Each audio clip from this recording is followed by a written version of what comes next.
IB Nation, welcome back to another edition of the Irish Breakdown podcast. It is Wednesday already. Can you guys believe it? It's Wednesday already. It's hump day. And that means we got a lot to talk about today. We're going to talk matchups. We're going to talk personnel. We're going to talk game wreckers. And of course, since it's Wednesday, we are going to have our weekly buy, sell, hold segment. Notre Dame gets started this weekend, obviously against Northern Illinois on Saturday. The Irish get their home opener against the Huskies. This is a quality football team. I know they're a MAC team, so everyone just kind of assumes that they suck. But this is actually a quality MAC football team, and Notre Dame is going to have to be ready for a competitive game. It is a game that Notre Dame should win handily, but it's one of those games, as we've seen in recent years, against Marshall in 2022, Toledo in 2021, Ball State in 2018. If you're not locked in as a Notre Dame football team, it could get a little bit interesting and a little dicey for you. So Notre Dame is going to have to obviously be ready to rock and roll in this game on Saturday and avoid any potential letdown after the big win over Texas A&M this weekend. So when you think about what's at stake for Notre Dame, it's not so much winning or losing. I can't really fathom a scenario in which they lose this game, but you need to make sure that it's not a game where you go out there and kind of sleepwalk through it and maybe have to play longer than you should, or your starters have to play more snaps than they should, because this is the kind of game that if they are forced to sort of play a 60-minute game with the starters, and when I say starters, I mean just like the normal rotation. It's not a given that they're going to beat Purdue convincingly next week. It's not a given that if you struggle with Northern Illinois, I think Miami of Ohio might be even better. It's certainly possible that you go through your first 5 games and you don't get any games where you get a chance to get your young guys some work. So it is important from that standpoint of not only getting your young guys some work, but also getting yourself into a situation where, if you just want to be able to minimize the snaps. That's really what it comes down to for me. You want to make sure that you get out of this game where it's a get right game, it's a get healthy game, it's a get fresh game before you go on the road next week to play Purdue. And so that's really what's at stake for Notre Dame this weekend. It's just another step towards building your football team. As we talked about last night, this is a game that's more about you than it is about Northern Illinois.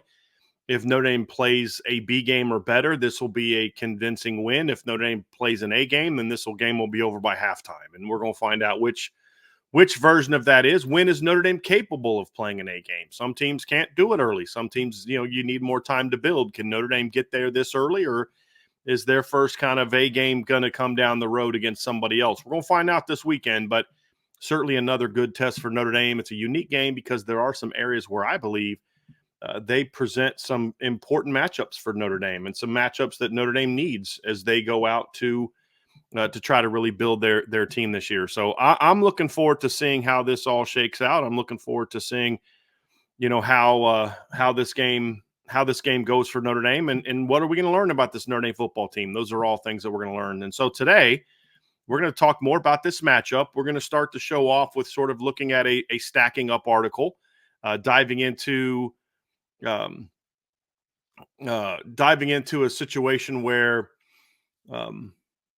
you go through it and it's going to be sort of advantage Notre Dame in every area, but there are some areas where I do believe Northern Illinois can present a challenge to Notre Dame, in not a challenge, a test of Notre Dame. And so we'll get into each one of those. I'll also talk about a little bit of what I want to see from Notre Dame in each of these categories.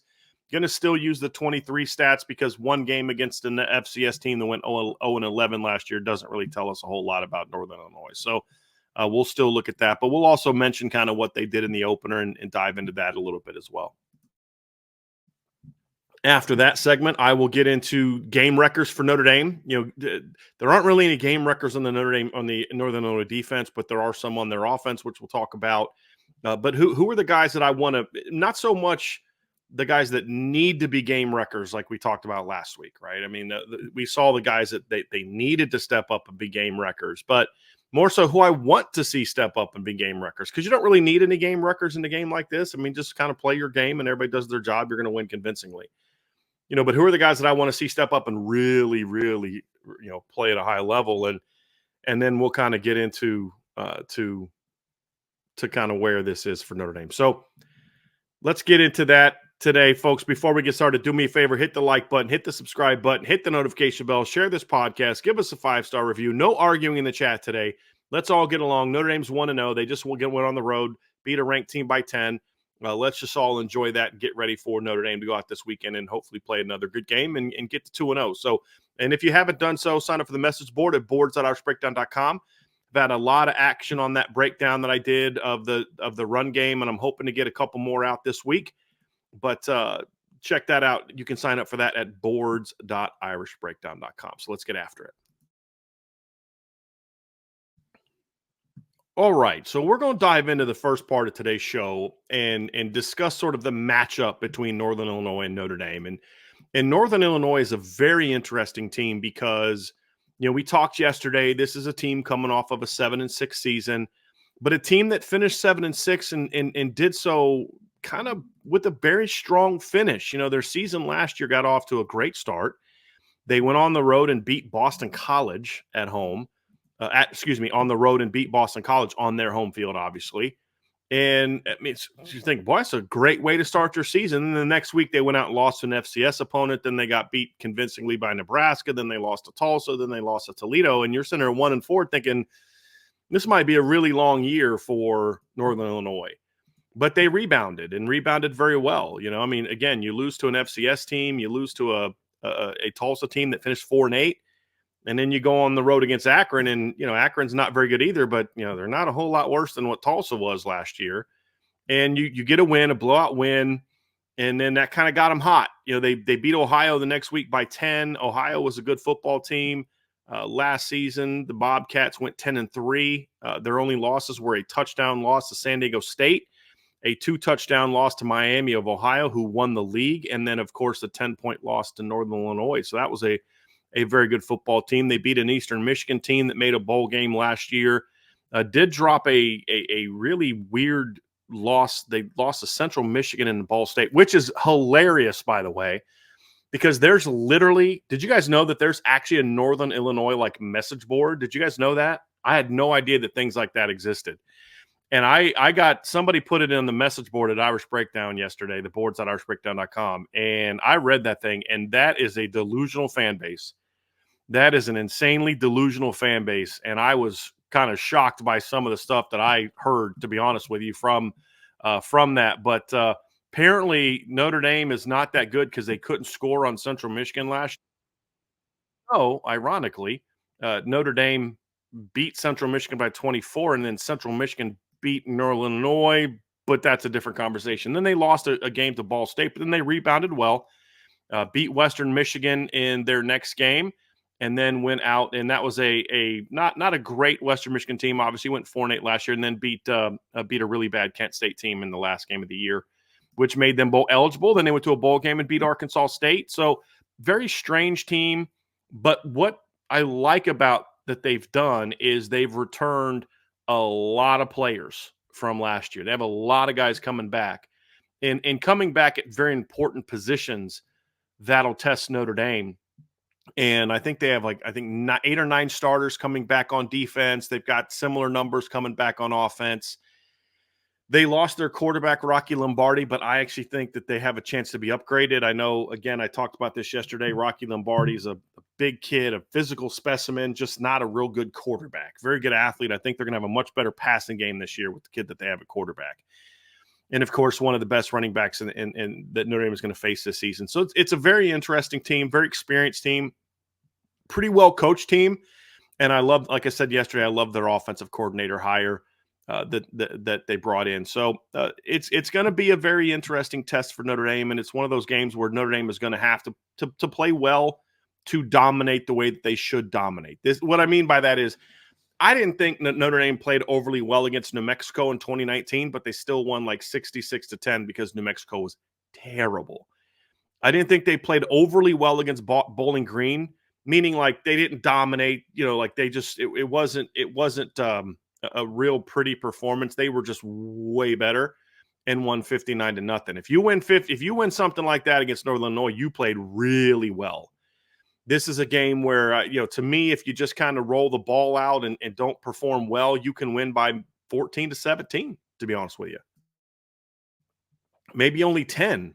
If you play good football like they did against Central Michigan last year, you'll win by a similar score, 24-27, somewhere around there. And if you play, you play really good football, then you'll cover the spread and win by more than 4 touchdowns. And that's really where Notre Dame is at this point in time. So, it's an interesting matchup, and I want to get into the specifics of it here as we get rolling. And we're going to start by looking at the Notre Dame offense against the Northern Illinois defense. And so we'll bring up the numbers again. This is last year's numbers for Northern Illinois. I think it still matters to focus on kind of what they did last season as we compare this football team. But you look at their rush defense last season, it was pretty average to, for that league, but when you look at them against some of the better teams they played last season, they were not a great football team in that regard. Looking at it strictly from a MAC standpoint, their defense last year ranked number 6 in their league. They were 1.5 yards behind the number 5 team, and they were barely above the number 7 team. So, kind of right middle of the road of the MAC. Last season had some very good performances. That's the interesting thing about their numbers, because the overall numbers are not very good. They were pretty good at limiting 20-plus yard runs, as you see there. But like they held Southern Illinois to 73 yards. They held Akron, they held Ohio, Eastern Michigan, and Western Michigan all under 100 yards rushing, and they held Western to 24 yards rushing. They held Arkansas State to only 101 yards in the bowl game. They held Akron to only 107 yards in the bowl game. They held Kent State to only 113 yards in the bowl game. And BC only rushed for 46 yards against them with their dynamic quarterback last season. So it was an interesting, when you looked at it, it was kind of a fascinating thing to look at, because you say all that, but then you also have to look at and say, well, they gave up 224 yards to Nebraska. They gave up 261 yards to Toledo, gave up 186 yards to Ball State, and then gave up 331 yards to Central Michigan. The Ball State one was interesting because, Ball State's just not a real good football team, but they run okay. The Central Michigan one I thought was really fascinating because Central Michigan was not a really good run team. Coming into that game, they ran for a 236 against New Hampshire. They went for 123 against Michigan State, 131 against Notre Dame, 125, 193, 80. This is the 3 games leading into the Northern Illinois game. 80, 117, 99. They averaged 3.2, 2.3, and 2.8 rushing yards allowed. And then against Northern Illinois, they went for 331. And so it was a really weird Central Northern Illinois rush defense last season. And then 2 weeks later, they completely shut down Western Michigan and finished on a strong note. So they're a very weird team, to be honest with you, when looking at their run defense last year. At the end of the day, this is a team that just doesn't, in my opinion, doesn't have the size and necessarily the talent up front to hang with Notre Dame, but they're a very experienced group. They've got 2 juniors starting on the edge. One of them, Roy Williams, did play a lot of football last year. They have 2 seniors at defensive tackle. Starting at the defensive tackle, they have another junior and a senior that are their rotation D tackles that played a lot of football last year. So their top 4, their top 4 D tackles are guys that have played a lot of football. And, so they bring some ability there. They've got a kid named Roy Williams, who's, I think, a pretty good, pretty athletic edge player, 6'6", 251. Jelani Williams is a real big edge player. He's 6'4", 286. And their best defensive, well, I shouldn't say their best. Their most productive defensive end from last year's not expected to play in this game. He was out, missed the opener as well, Rayshawn Thomas. So the linebackers are, okay. Jaden Dolphin's a solid football player. Their other linebackers, a typical MAC linebacker, short, thick kid, not overly athletic, smart. But this is a team, honestly, that Notre Dame should be able to run the ball on.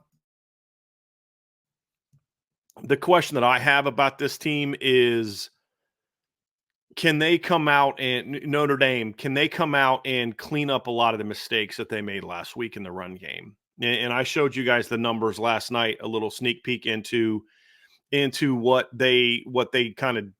Notre Dame did against Texas A&M, and the focus was on big plays, right? A lot of big plays. And I think they should be able to get some big plays against Northern Illinois. As you see, last year, Northern Illinois was actually pretty decent about not giving up a lot of big runs because they're a 4-2-5 defense that tries to kind of funnel everything inside. They don't want you to get outside of them, and that can somewhat limit some of the big gains and things. We'll see how they defend Notre Dame. I think they'll probably have to be a little bit more aggressive, get numbers in the box against Notre Dame. But I think there's some opportunities for Notre Dame to continue to have big plays. What I want to see from Notre Dame, however, is I want to see them be a little bit more efficient in this game. You're playing a defensive line that has two 300-pounders in their rotation, another guy that's 293, and then a couple 285-pounders up the middle. So they're not huge, but they're not small either. And as I mentioned, they've got a 286-pound defensive end starting for them as their sort of their big end. And then their version of the Vipers, a kid who's 6'6", 251 pounds. So they're not a small defensive line. They're a very experienced defensive line, which means if you make mistakes, they're going to hurt you. They're going to make you pay. So the big thing for me for Notre Dame this weekend is, obviously from a number standpoint, Notre Dame got off to a great start this season. I mean, great start. You go out and play one of what was last year one of the best run defenses in college football last year. They have even better coaching than they had last year, in my opinion, in Mike Elko. And you went out there and rushed for 198 yards. I pointed this out last night, but when you look at Texas A&M last season, Notre Dame rushed for more yards against Texas A&M on Saturday night than Arkansas, Alabama, and South Carolina had against Notre Dame combined. Only one team rushed for more than the 198 yards Notre Dame had last season. Only Tennessee had more. Nobody had the 5.8 yards per carry that Notre Dame had. The best that they allowed last season was 5.5 from LSU. And a lot of that was Jaden Daniels. So, Notre Dame was able to statistically have really good success, but as I mentioned, the efficiency was not there. And that's going to be something that in future games, Notre Dame is going to have to be a lot more efficient running the football. A lot less of the 40s and 30s surrounded by 2s and 1s and -1s and different things like that. So, I'm going to need to see Notre Dame come out in this game and be a lot more efficient against a run team that's just kind of okay. I expect them to be better than they were last year, but I don't see them making huge leaps and bounds worth of improvement. And honestly, I actually thought Western Illinois was able to run the ball a little bit early. They just got behind so quickly that there wasn't a whole lot that they could do. So run game is going to be very important for Notre Dame in this matchup. Statistically, Notre Dame has a big advantage in this game, although they did hold Western Illinois to under 100 yards in the game. But I think Notre Dame certainly has a clear advantage in this one. This is the part of the matchup that I'm most interested in seeing. Because if you look at it, you really can't evaluate last year's statistics a whole lot for Notre Dame because of just how many new pieces that are there. But I wanted to still bring this up because you can, I think, evaluate Northern Illinois' pass defense. And when you look at obviously how Notre Dame handled the opener, the pass game struggled. You had the one big play to Bo Collins, and then you had a decent 16-yard gain to Cooper Flanagan, but everything else that you hit in that game was short stuff. And there was no even threat of throwing the ball down the field. Not only, you had the one play to Bo Collins. I think there was I don't know if there was another attempt over 20 yards. Let me look at my sheet. I don't think I have marked down. Yeah, I have one pass attempt of 20 or more yards for Notre Dame in last week's game. And so that's something that obviously is going to have to continue to get a lot better, and they're going to have to be a little bit more aggressive. And they're going to need the receivers are going to have to play better. Riley Leonard's going to have to play better. The pass protection is going to have to be better. This is not a team that is in Northern Illinois that was very good at getting after the quarterback last year. They do have the kid that I mentioned earlier, the 6'6" kid's a decent athlete off the edge, decent pass rusher, but they don't really have a lot of guys that are going to wreck you in the pass game. So this should be a game where the Notre Dame offensive line is able to give Riley Leonard time. You'd like to see Riley Leonard be more willing to sit in the pocket and let's say have a little bit more patience going through his progressions. And one of the plays that I'm going to show in my pass game breakdown when I get that up is going to be a sort of an invert smash concept. I call it a burst corner, where Bo Collins comes open for what should have been a touchdown, and Riley had just looked away from him, and then misses Chris Mitchell, who was open on a dig cut. So that's certainly an area where Riley's going to have to get a lot better, and the receiver's going to have to play better. Everybody's going to have to step up and play better. And I'll talk more about the individual players when I get to the game wrecker section. But when you look at this Northern Illinois pass defense, they were good last year. They were legitimately a very good group of 5 pass defense last season. And when you look at where they ranked in their league in 2023, they had the number 1 pass defense in the league by over 8 yards last season. They ranked number 2 in yards allowed per attempt. Only Toledo was better at 0.1. And they were also number 2 in quarterback rating last year. Only Toledo was better. And Toledo had a cornerback that I believe went in the first round last season. Ryan, you're in the chat. The kid from Toledo last year, he went in the first round, correct? The cornerback that Toledo had last year that was a really, really good player, Mitchell. So I believe he was a first-round pick this year, maybe second round. I know he's projected to be a first-round pick last season. Quinyon Mitchell, right? But where did he go? He was a first-round pick, yeah. So he was. So the only team ahead of you in the pass game last year was a team that had who's a great team, by the way, with Jason Candle, but a team that had a first-round draft pick at cornerback. Now, what's interesting is when you break down Northern Illinois' pass defense, they're not really good at getting after the quarterback. They do a good job of keeping everything in front of them. And they're a team that is very smart, very sound. They'll a good tackling team, in my opinion.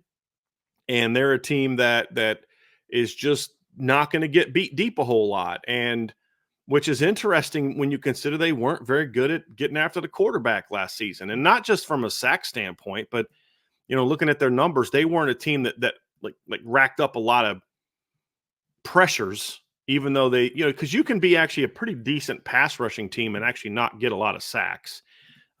Usually you'll get at least a decent amount of sacks. You won't rank 92nd in the country in sacks, but you could be a team that maybe doesn't get a lot of sacks, but still does a good job of pressuring the defense. And they weren't even that last year. They only had 179 pressures all season.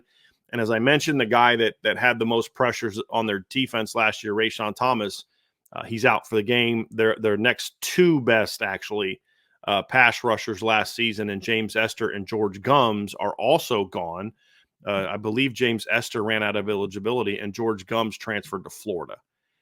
So, he's playing for Florida right now. So, those are things that I look at and say that they weren't good at rushing the quarterback last year, and they lost all their top pass rushers. So either they're going to have to try to heat Notre Dame up, or they're just going to say, hey, we're going to play bend but don't break, prevent the deep ball, play our too high defense, and not let Notre Dame, get the ball down the field. So, this is going to be a test for Notre Dame. And I actually, this is one thing I really like about this matchup for Notre Dame is because, look, I know what a lot of you want to see.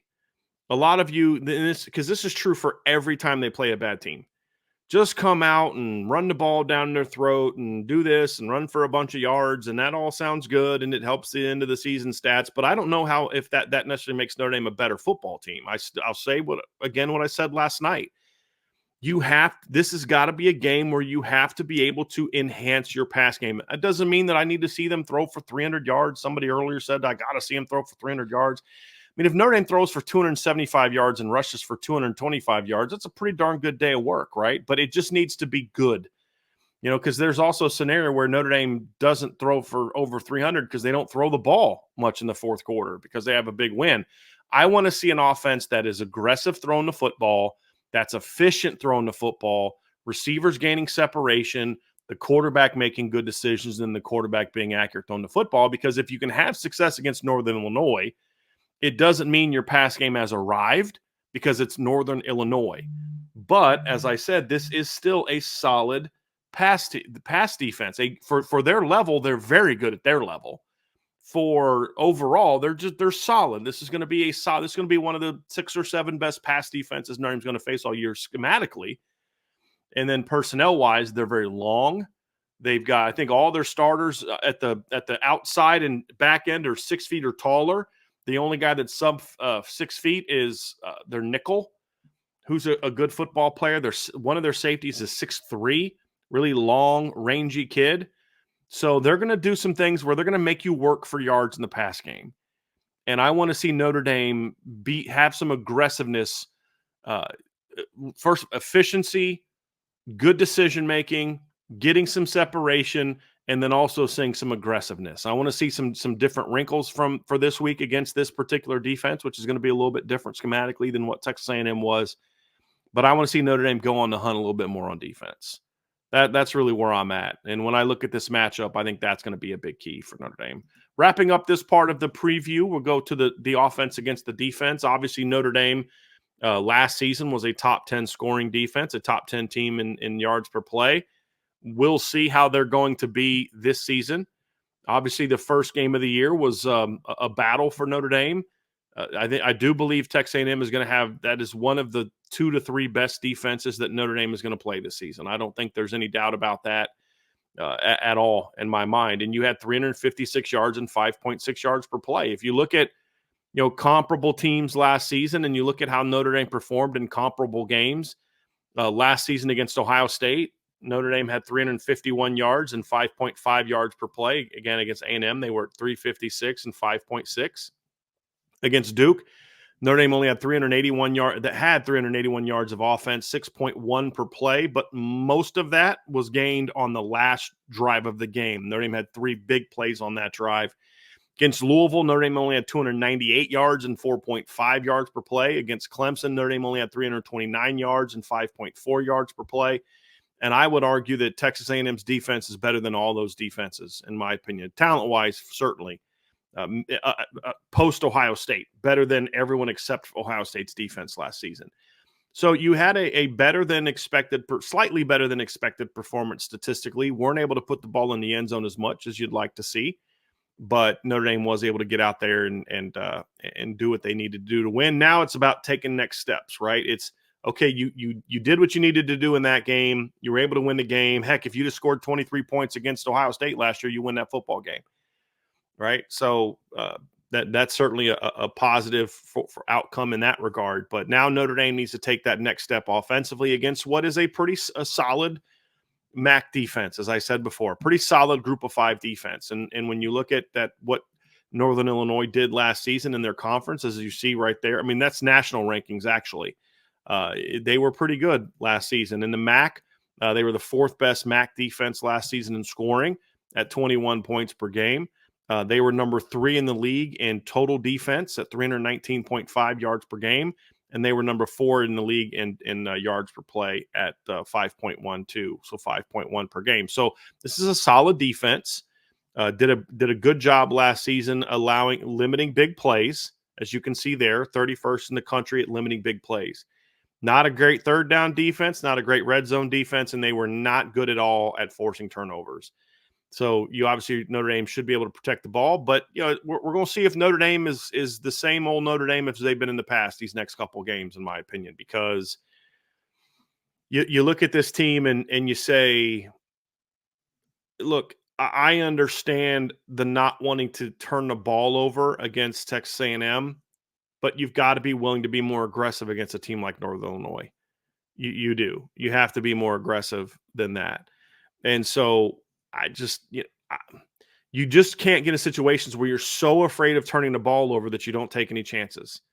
And I don't want to say that that's happening now because it was one game, but I want to see how Riley handles that message to where, you don't want to turn the ball over, but you also have to be willing to take some chances and be aggressive. And will he be able to do that against his team? And I think you're going to need to, if you're going to win this game, is the way that they need to. Because like, what are we talking about here when we talk about this game? Are we really talking about what Notre Dame needs to do to get upset? No. I see somebody in chat talking about how I'm, doing a Lou Holtz impression of building up their opponent. I don't really know what you're talking about. I mean, look, we can do this dance where every team that's not a Power 5 big-time team sucks and Notre Dame should win by 100, or we can take an honest look at a team, right? Imagine that, taking an honest look at a team. And what we're talking about with Northern Illinois is not, is Notre Dame going to win or lose? The question is, are you going to play to the level that you need to in order to say, hey, we took a step as a program. That's what Notre Dame needs to do. Did you have growth in this game? It's not about winning or losing. It's about, are you able to say, hey, we got better in the areas we need to get better? And when I look at this particular matchup and I look at the things that Northern Illinois is good at, and I said very clearly that they are a good group of 5 team, right? Then you can look at it and say, hey, this is an opportunity for you to get better. It's not like playing Bowling Green in 2019. It's not like playing New Mexico. It's not like playing even Ball State, where you can just kind of roll the ball out and you have no chance of losing, or you're going to win by a 50 plus points and you don't even play well. You're going to have to play well to have the kind of blowout win that I think you want and need. And so if you think that Northern Illinois is just this sucky team that's just going to, roll the ball out and give up, you're mistaken. And as I've said before, this is a team in Northern Illinois that in recent seasons has had, I believe, multiple victories against Power 5 teams. They certainly beat Boston College last year, beat Georgia Tech in 2021. So in the last 3 years, they've beaten Power 5 teams on the road. So this is not a team that we should just look at and say, oh, well, Notre Dame's going to roll the balls out and win by 60. They've got to go out and earn it. But more importantly, are they building themselves as a team? And the offense especially needs to go out there and build themselves up in order to have success in this game. Let's move over to the defense. This is a matchup, again, that is going to be an interesting test. Notre Dame's run defense was okay against Texas A&M. It wasn't great. It was just good. It was solid. They did what they needed to do, right? And that's really the important thing for Notre Dame, is being able to have that sort of improvement in the run defense.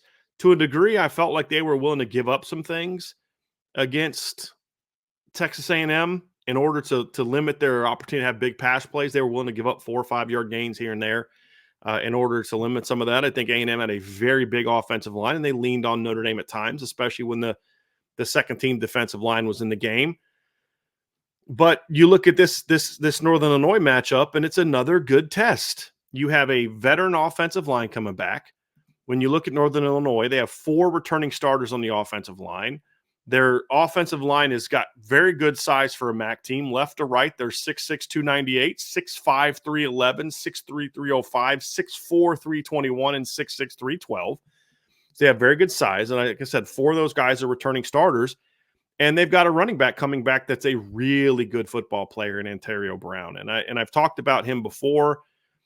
He was a second-team running back on my all-opponent team. And he's a kid that's got some very good ability. He's a very low-built, short, thick legs. He's built a lot like his coach was when he was a player in college. He's got really good agility, change of direction ability, good balance. He's a guy that is not going to necessarily be a threat to rip off a bunch of big runs. As you can see, last year, Northern Illinois ranked 37th in the country in rushing yards per game at 179.6. They ranked 22nd in yards per attempt at 5.0 yards per attempt, but they only ranked 66th in runs of 20 yards or more. And so he's not really a home run threat per se, although he did go for over 20 on the first carry of the game against Western Illinois. It's more so about he's a chain mover. And you think you have him for -2, he makes a quick cut. Next thing you know, instead of it being 2nd and 12, it's 2nd and 6 because he made a guy miss and got to the second level. On 3rd and 2, you think you got him squared up at the line of scrimmage. You hit him, he bounces off, pops it outside, and moves the chains. That's where Ontario Brown is a weapon. He's just that slasher type of back with vision, feel for the game, and obviously was very productive last season for Northern Illinois. He finished the year with 1,296 yards last season, had 10 touchdowns, and averaged over 6 yards a carry, 6.1 yards per carry. And so this is a kid that's a very good football player. He went for 8 for 69 in the opener. They didn't play him a whole lot, but he looked good. He looked good when he did play. But he is a kid that does have a couple 80-yard touchdown runs in his career. But again, those are not against teams that like Notre Dame is going to play. He's racking those up against different types of teams. Actually, he did have an 80-yarder against Toledo last year. Ran for 280 against Akron last season, 167 against Central Michigan, 159 against Western Michigan last season. Went for 132 in the bowl game last season against Arkansas State. the season before. That's when he rushed for 1,296. He only ran for 689 yards as part of a split backfield in 2022, but he did average 6.3 yards per carry and went for 160 yards against Ohio and had 5 for 97 against Miami of Ohio. That's when he had his 86-yarder. Had a 51-yarder against Vanderbilt, 8 carries for 60 yards, went for 13 for 70 against Eastern Illinois. He went 6 for 37, which is 6.2 per carry against Kentucky, and had 17 for 84 against Toledo that season as well. So this is a good running back with a lot of good production. He's got over 2,000 career yards. He's probably going to be a 1,000-yard rusher again this season. So this is a good football player, good running back, and a guy that Notre Dame's going to have to keep their eye on. Now, what they don't have this year like they had last year is they don't have quite the same, threat as a rusher that they had last season. Not that Rocky Lombardi was like a great runner. He only had 129 yards last year, but he was really good in the red zone. He had 7 rushing touchdowns last season. They used him a little bit more effectively running the ball down the stretch. In the first 8 games of the year, he had 5 games of minus yards. He was over 14 or more in every game after that. And 4 of his touchdowns came in those final 5 games where they were able to do more things near the goal line and in the red zone with him. But you at least had to respect his ability to kind of pull it and keep it. I don't know if you have a lot of that this year with Ethan Hampton. I think Ethan Hampton's a solid athlete. He can do some things, but he's more of a drop back, throw it, bootleg. He's the kind of guy you're more worried about. You lose contain on a bootleg and he tucks it and runs and picks up 8 to 10 yards. That's more of what you're looking at, as opposed to a guy that's really dangerous as a runner. This is a kid that's going to do more damage sitting in the pocket against you and throwing on the move. They do a lot of movement stuff. If you can shut down Ontario Brown, you basically shut down Northern Illinois' offense, at least their run game. And so this will be a good test for Notre Dame. Good size offensive line. One of the best running backs they're going to face all season. And really good scheme, as they talked about yesterday. Their offense is going to look a lot different than it did last year. You got a new offensive coordinator. And he is a guy that's going to do a lot pre-snap, a lot of shifts, motions, jets. And then they do a lot of things to try to mess with linebackers and jet sweeps and shovels and reverses and, moving the pocket. They do a lot of stuff where they get the quarterback out of the pocket. So you can't just pin your ears back and go get the quarterback. He's a thrower. He's a pocket guy, but their pocket moves a lot. And they do a really good job moving him around, which can kind of slow your defense down a little bit. And so this is a great opportunity, in my opinion, for this Notre Dame defense to say, hey, listen, we're going to face one of the best running backs we're going to face all year. He's going to be one of the 3 or 4 best easily for sure, in my opinion. If we can shut this guy down and this veteran offensive line down, then we can say, hey, we've shown improvement and we're ready to keep going. That's really where Notre Dame is going to look like. The next aspect is the pass game, and this is a very interesting matchup because if you look at last year on paper, Notre Dame was an elite pass defense last year, and guess what, folks? They are an elite pass defense again this year. We saw that against Texas A&M. I mean, like A&M had basically like option offense numbers against Notre Dame. I mean, they passed for 100 yards against Notre Dame, and if you listen to the A&M people, that you think that it was all them making mistakes. Has nothing to do with Notre Dame, but they held Notre Dame to A&M to 100 passing yards, 3.3 yards per attempt, no touchdowns, and 2 interceptions. And this is a team in Northern Illinois that last year ranked 105th in the country in passing yards.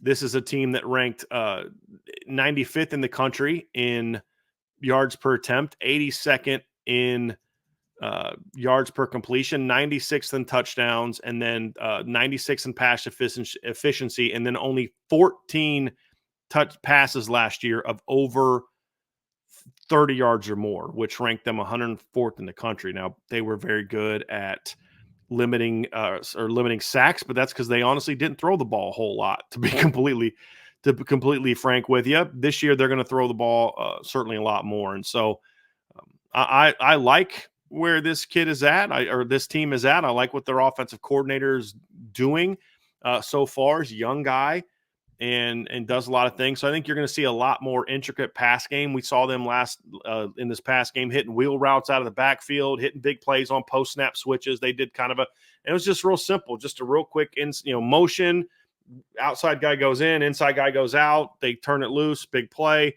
Those are things that Notre Dame can and should shut down, but they do enough to where if you're not locked in, if you have the attitude that some of the fans have, which is, like this team sucks and, all these type of things, then, you're going to make mistakes and you're going to give up big plays. And because, they'll do a lot of levels off play action, they'll run like a play action pass and a movement pass, and they'll hit the outs and hit the overs, and then they'll kind of take a shot. They'll kind of roll right, throw back side. I think their first touchdown pass was, I believe, on a rollout to the left. They're going to do a lot of intricate things, and they've got a couple good receivers. They've got one kid who's a really shifty player. Had a big play on a jet sweep last week, or on a shovel pass. I think it was a shovel pass. Made a big play on a crossing route last week. Trayvon Rudolph, short, fast, quick guy.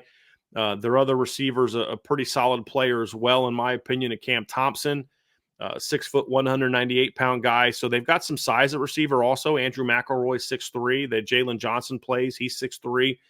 George Demopoulos is 6'2". So they've got some size there. And they've got a tight end that's a really good football player for that level, a kid named Grayson Barnes. Averaged about 20 yards a catch last year. 6'5", 225-pound kid from California. Good football player. Really good football player. So the pass game has got some weapons to work with. There's a much better scheme this year. I think that Ethan Hampton is a kid that's a much better passer than what we saw from Rocky Lombardi last year. So this will be a much better test for Notre Dame than it would have been from last year, but this is still a matchup Notre Dame should dominate. The only way Notre Dame gives up big plays in this game, in my opinion, throwing the football, is if they're just undisciplined.